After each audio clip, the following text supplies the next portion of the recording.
Somewhere there's a poor Dutchman who has lost his breeches. When or where will he find them?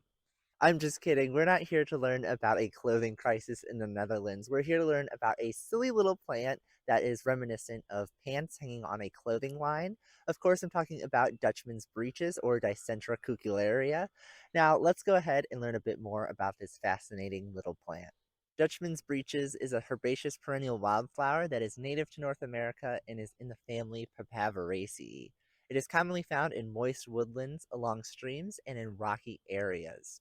While it has been used for medicinal purposes, the entire plant is toxic if ingested in large quantities, so be careful. Also, some people can get rashes just from touching a Dutchman's breeches, so also be careful there.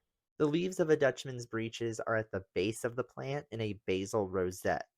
More specifically, the leaves are delicate and fern-like, dividing ternately and are light green or somewhat bluish in color. They also have a smooth texture.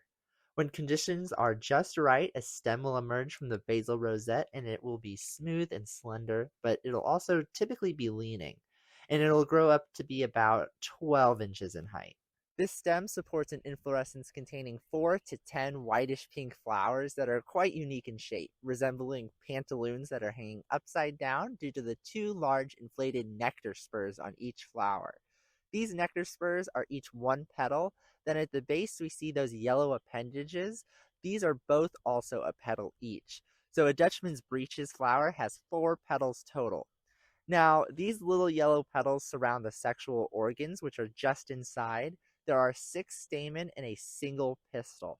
The last bit of anatomy I want to tell you about are these almost hidden sepals that are sort of rounded triangles. There is a pair of these sepals at the top of the flower where the stalk connects to the flower. Now, these odd flowers are pollinated by an unsuspected worker. Queen bumblebees with long proboscises are able to reach back into the flowers to collect the nectar and the spurs.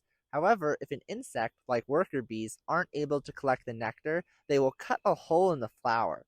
But the usual pollinator of Dutchman's breeches will be a queen bumblebee, or the flower might just simply self-pollinate.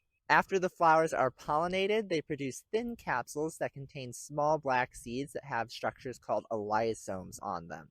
These little white structures contain carbohydrates that are sought after by ants. So when the ants find one of these seeds, they take it back to their anthill and consume the elaiosome.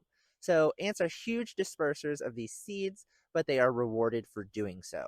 Dutchman's breeches is a relatively easy addition to a garden. It prefers moist, well-drained soils and partial to full shade.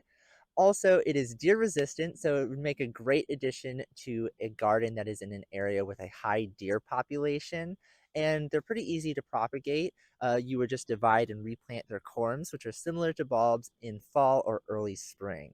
All right, thank you all for watching. I hope that you enjoyed learning about Dutchman's breeches with me.